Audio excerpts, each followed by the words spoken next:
Why do we need fire? That's the first question we'll answer in the next 5 minutes. You know, one of the elements of God, meanwhile, God is not tangible. But you see, in order for mortals to be able to cognitively understand the person called Elohim, he tries to reveal himself through tangible realities. But God is immaterial, God is intangible. However, for man to be able to articulate the essence of God, he defines himself through tangible things. So the Bible says God is light. God is not light. But if he doesn't call God light, there's no way you can know God, because you know light. So because you know light, he uses light to define God.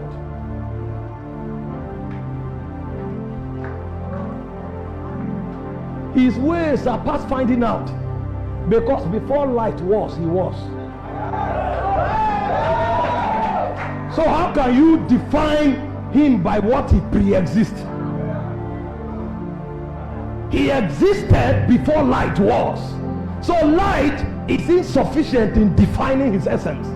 But in order for you to understand who he is, he uses the characteristics of light to define a deity that cannot be approached.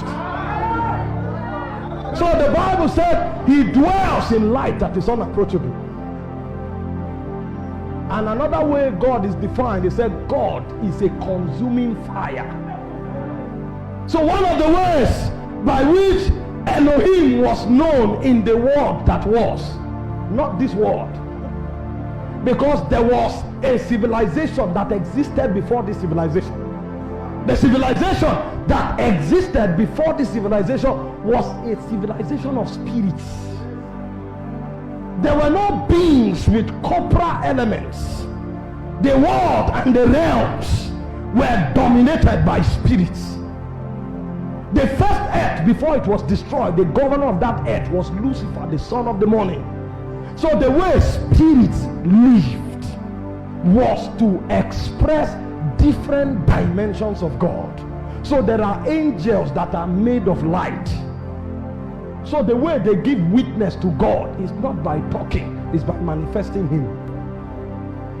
So when you see the God that is light, he is revealed through an angelic quadrant. And then there are other angelic quadrants that reveal God as fire. There are other angelic quadrants that reveal God as sound. So when they show up, you hear volumes of sound that you don't know their origin. The reason is because there is a constant vibration in the bellies of Elohim. So those angels give testimony to the God of sound. There are angels that give testimony to the God of fire. There are angels that give testimony to the God of light. Now, there was one of the princes of Zion that doubles as an angel of fire and as an angel of light. His name was called Lucifer, the son of the morning. But because of his rank in Zion, he decided to violate the government of God. So when God wanted to judge him, you know, the way you judge men is different from the way you judge spirits, because they live in different dimensions and they are made of different elements. So when God wanted to judge Lucifer, Lucifer is the angel of fire. So the Bible said you move to and fro in the midst of the coals of fire. He was of the rank of the seraphims, the burning ones. When God wanted to judge Lucifer, he now told him, you are a creature of fire, but I have superior authority over the elements. So in Ezekiel 28 verse 18, he said, I will cause that fire that is in you to come out from within you and burn you to ashes. So the being that was the custodian of fire was judged with fire. So every time fire appears in the demonic realm, fire torments demons. I want to show you why you need fire, so you know it's not about running in church. The way demonic entities were judged was by fire. So only the testimony of fire can remind them of the messianic judgment. So when a being of fire shows up, the first thing he does is that he reminds Lucifer of the realm he fell from, because he was the custodian of the fires of God.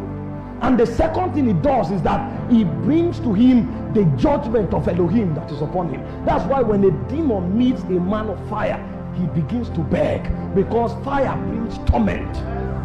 So without the testimony of fire, your message is story, because the demons don't hear English. Spirit speaks spirit and life. So the first witness a man carries to have authority in the demonic realm is the witness of fire. That's why he said he maketh his angels spirits, but his ministers flames of fire. The reason is because if you can't judge a demon, you cannot bring kingdom to his realm. He will fight, he will rebel, and he will revolt. The only way you can bring the government of God to a territory is if you have the authority to judge the spirits in that territory. And one of the weapons of judging demonic beings is the testimony of fire, because they were judged with fire. You know, the wisdom of God is beyond human comprehension. Pastor, sit down. You want me to lose my message now? You know, this man has stature. If he stands away, because I'm flowing from the spirit. What I'm telling you, I didn't write it anywhere, and I didn't read it anywhere. All those things we were doing, I was not doing impartation, I was ascending, because my message is not in the textbook, it's in heaven.